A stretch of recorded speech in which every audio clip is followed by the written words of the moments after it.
At the core of the breakdown in the Iran-US talks in Islamabad is one critical question. How long should Iran halt its nuclear program? The United States has proposed a 20-year freeze on Iran's uranium enrichment, effectively ensuring that Tehran stays away from any potential nuclear weapons capability for the long term. Iran, however, is willing to go only as far as a 5-year suspension, a much shorter window that keeps its long-term nuclear options open. So what does this difference really mean? A 20-year freeze gives Washington long-term strategic assurance.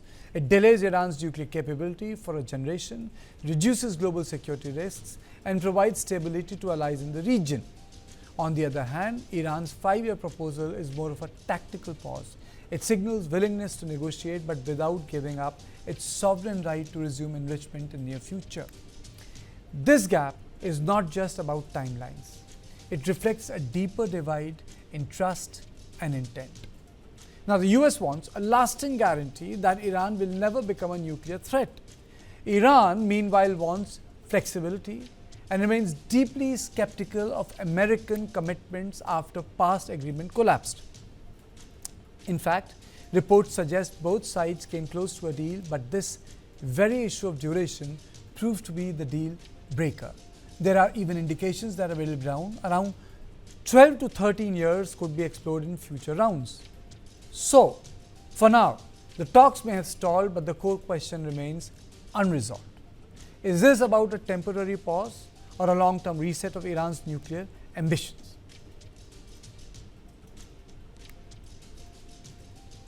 Our joint action with the United States severely degraded the regime's nuclear and ballistic missiles program, as well as its military industry. We will continue to stand guard. We will never allow Iran to obtain nuclear weapons. The international community must take a clear stance against Iran's nuclear ambitions and against its proxy terror armies. The enriched materials must be removed from Iran. There must be no enrichment on Iranian soil. We appreciate President Trump and his administration's commitment to preventing Iran from obtaining nuclear weapons. We support their attempts to achieve this goal, also by diplomatic means. The stubbornness of the radical Iranian regime remains unchanged. We hope it will be changed, but until now, it is unchanged. It has not abandoned its ambition of achieving nuclear weapons. It mistakenly believes that a nuclear weapon will guarantee its own survival. Iran can never obtain a nuclear weapon. But always remember, the problem for Israel's security is the problem for Lebanon's sovereignty.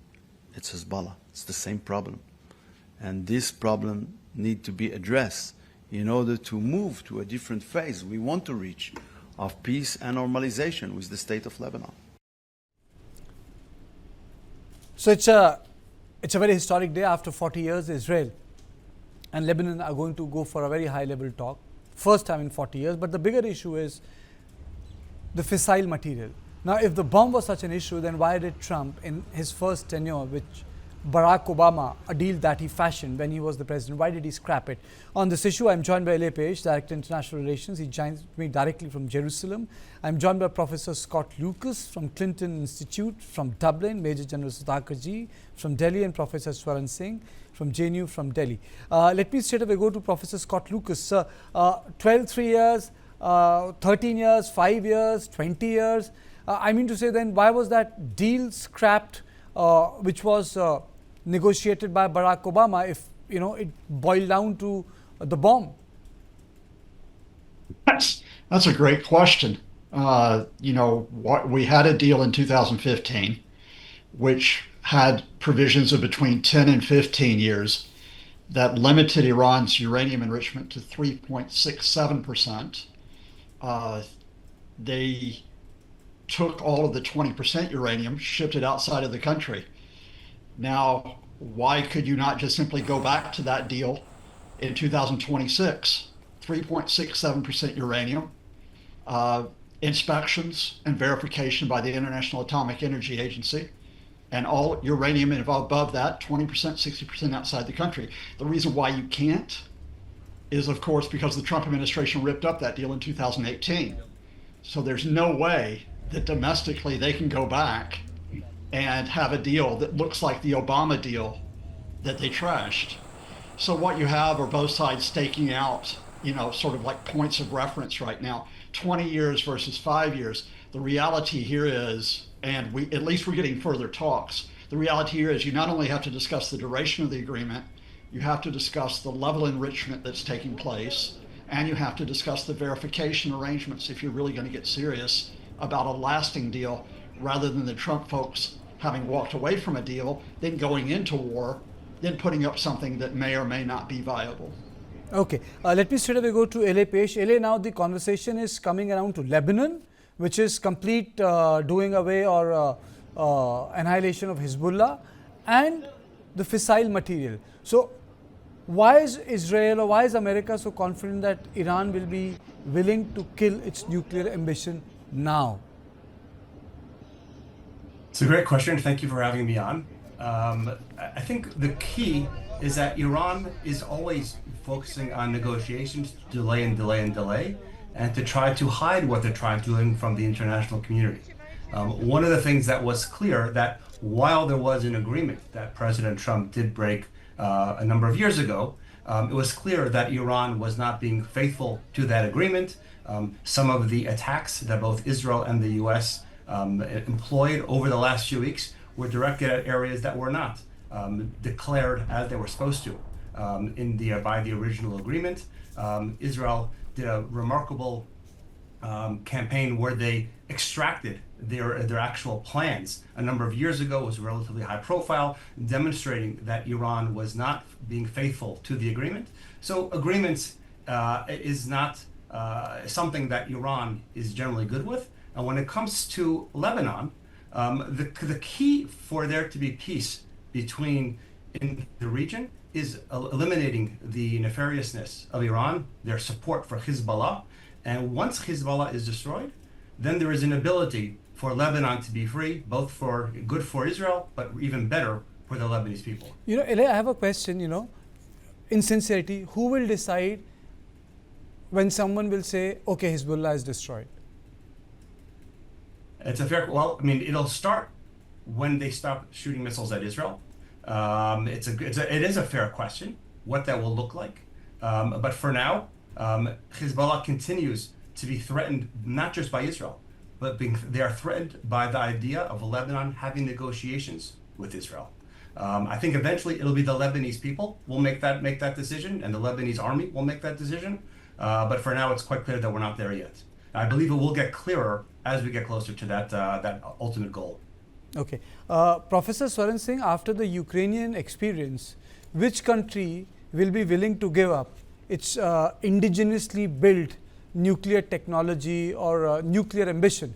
Because similar commitments were given to Ukraine, and not a single Western country, not a single country from Europe helped Ukraine in the war. Apart from the tacit help, they gave away the bombs, and the Russians occupy 1/3 of the Ukrainian territory today. Thank you, Karthikeya, for bringing the Ukraine example, which was the third largest stockpile of nuclear weapons after United States and Russia. And they were given assurances by all the P5 in 1994. And we know where assurances have stood. And we constantly see Ukraine being destroyed in the conflict for last nearly 5 years now. So if that is an example, definitely more and more nations who are aspirant or capable would be increasingly reluctant to give away that capability. But let me say, when it comes to Iran, we keep emphasizing the civilizational heritage that Iran has. More than nuclear issues, it has come to be now an issue of nationalism for Iran. So they are fundamentally articulating in terms of their right for enrichment. That is their right under Nuclear Non-Proliferation Treaty, to which they are signatories. And indeed, during the JCPOA, they had even agreed to additional protocol and challenge inspections, intrusive inspections, and monitoring constantly of all the declared facilities and the challenge inspections to undeclared facilities within 24 days and so on. So JCPOA was an excellent arrangement worked out by 6 nations.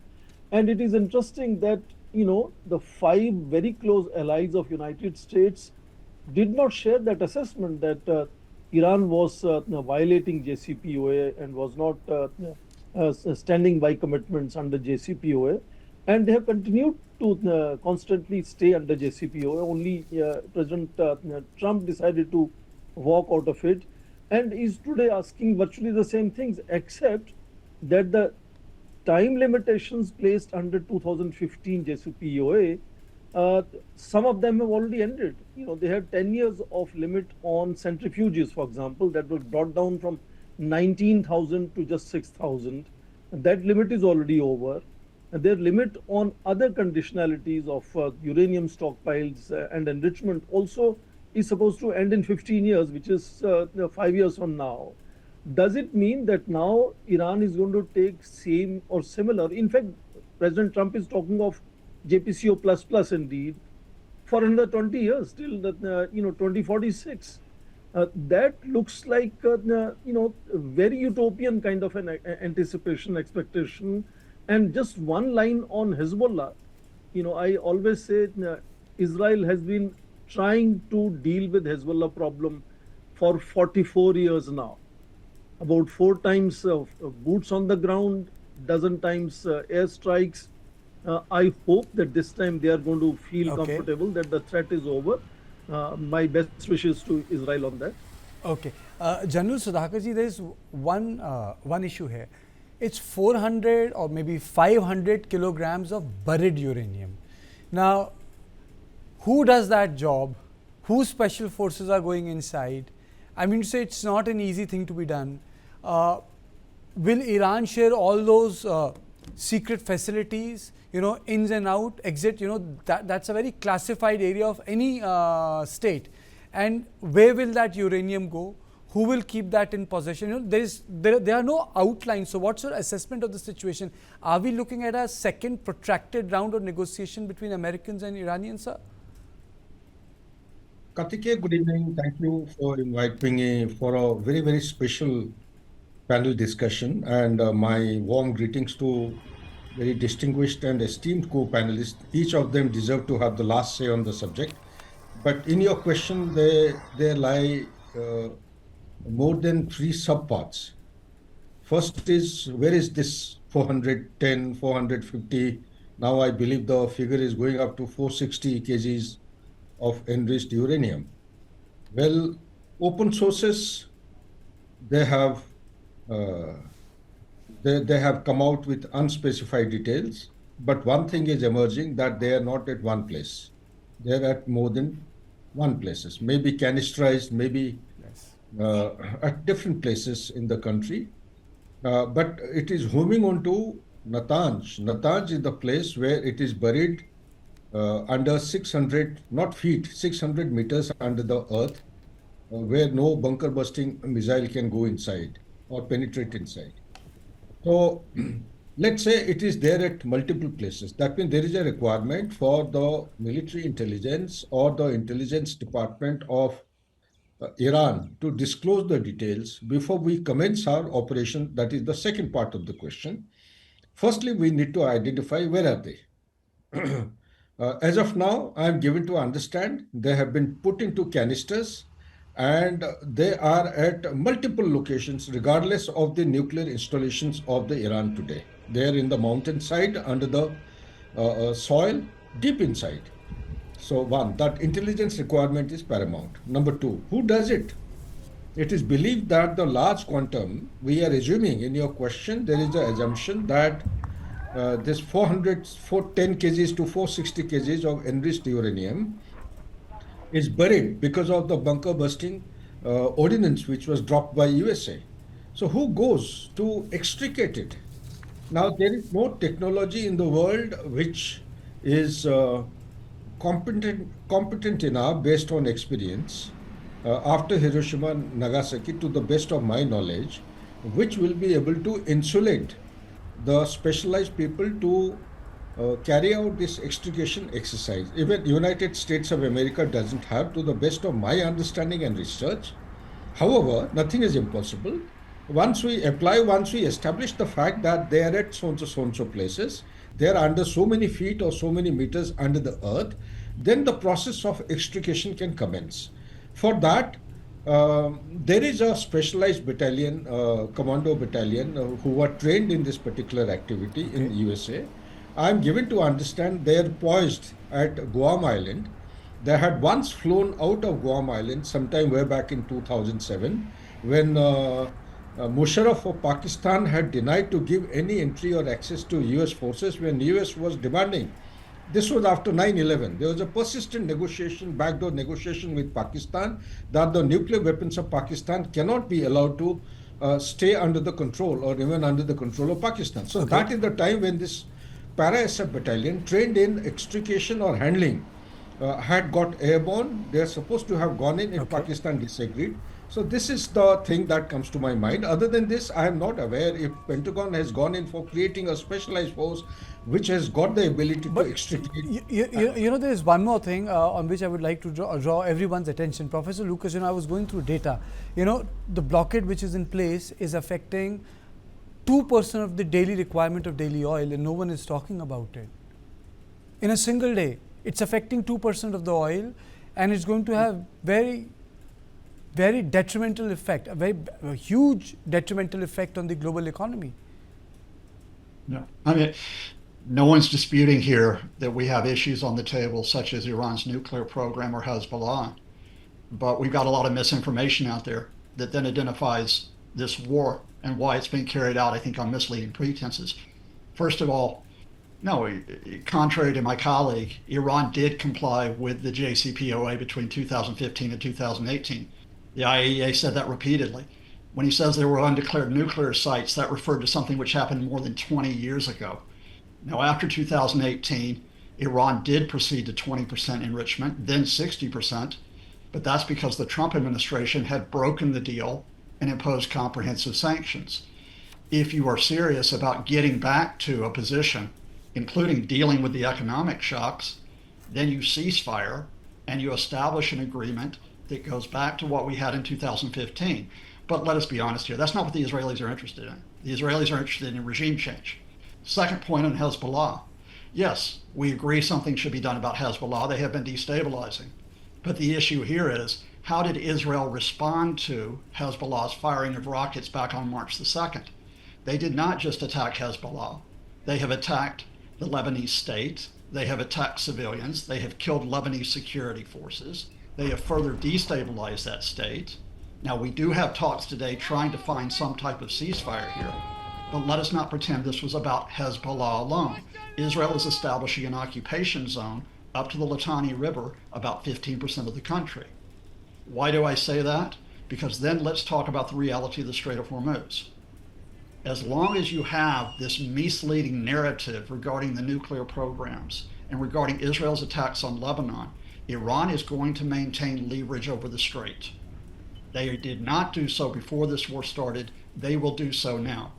So if you're really serious about dealing with the nuclear issue, Hezbollah, and the Strait of Hormuz, you don't push the disinformation, you don't go for regime change, and you go into talks to de-escalate this now on all sides. Eli, I would like you to respond to it. Absolutely. And I think that while there's many things that I would disagree, I think the main point that I think you're missing is that this is not about Israel. At this point, based on Iran's actions and their activities, the main efforts and the main incentive. How many nuclear warheads does Israel have? How many nuclear warheads does Israel have? It's coming. How many nuclear warheads does Israel have? So I'm going to finish my point. It's the Arab countries in the Gulf that now see Iran and see what Iran has done without a nuclear weapon, and they are the ones, frankly, are pushing the U.S. more than Israel is. Israel no longer sees Iran as an existential threat. Before this war, Iran was an existential threat based on their efforts to try to get a nuclear weapon, based on their ballistic missiles. At this point, Israel has demonstrated that operationally, intelligence-wise, Israel can attack Iran and destroy anything that threatens us at a given notice. What is not clear is how do the Gulf countries, that some of them actually saw themselves as allies to Iran, now see they are no longer protected from Iran, they see Iran as a threat, and they're moving much closer to Israel. So it's not an Israeli issue, it is an Arab issue. Okay, Professor, very quickly, if you want to respond, then I'll go to Professor Swaran Singh. You said it's not true. Would you like to respond to LA? Oh, to me? Yeah, Yes. quite frankly, there's a division amongst Arab states. Saudi Arabia and the UAE have pushed for ground operations. However, Qatar has not, Oman has not. So the idea that the Gulf states are the ones pushing the Americans, that's absolute cover. Be honest about what you're doing if you're Israeli. If you're going out for regime change and you're pushing the Americans for it, at least be honest about it. Don't hide behind the Arab states. Okay. Professor Swaran Singh, it's a tangential question, but very important, but very quickly, because now I need to, conclude this conversation. Do you think that this entire war has also shown chinks in India and American relationship? They do not longer treat us as like strategic partners, just like a fellow traveler, and it's okay for them unless till we say, we will oppose China here. But if you don't do that, Indeed, President Trump's relations with most nations have seen chinks or fault lines emerging. So India is not an exception in that case. And as far as the blockade is concerned, I read in reports that at least Chinese and Indian ships have crossed Strait of Hormuz after President Trump has announced the blockade. I also am aware that none of the allies that President Trump had again asked to join in the blockade have responded. And I'm also aware that repeatedly nations like Iran have spoken of creating a zone of peace in entire Middle East, which Israel has been uncomfortable about. Israel is not a member or signatory of NPT, and Professor Lucas was also asking how many nuclear weapons Iran has and how many weapons Israel has. So these are ongoing discussions, and we have seen repeatedly whether Iran has been attacking its neighbors or whether it is Israel that has been attacking its neighbors. So those are ongoing, continuous issues. Right now, what is visible to me is very strong commitment on American side to find a face saver for President Trump and make sure somewhere they can exit out of this conflict, and that is very clearly persisting how they are constantly responding and trying to say talks are still on. Yes. So Dhakaji, I know only God knows what is in Trump's mind, but I'll still ask this question to you. I know it's a very unfair question. Do you think that we are going to see a second round of negotiation, either in Washington or Europe, between Iranians and Americans? Before I answer your question, let me compliment all the distinguished speakers, particularly Professor Lucas and Professor Swaran Singh. They deserve to have the last say. But very quickly, I firmly believe behind the door talks are on. They have already finalized to have a second round of talk very soon, maybe in a neutral country. But if you give me half a minute, I would like to highlight certain three aspects quickly. Ballpark points. We need to take cognizance of one important factor, that this 40-day conflict has demonstrated the limits of power of USA and Israel. One, USA no longer enjoys the monopoly on technology, equipment, information, resource mobilization. Yes. Number three, China can provide alternate technology, advanced weapons, satellite-based navigation system, AI-enabled platform, banking channels, shipping lines, dual-use items. Hence, it makes the end of Western hegemony. This is the last statement, or the sentence is to be underscored. I'm sure the learned panelist will agree with me. This is the 8th of April 2026 is a benchmark, is a turning point in 21st century, wherein the turnaround of the global geopolitical strategic realignment have started taking place. What will happen? Time will say. Back to you. Thank you all of you for joining me.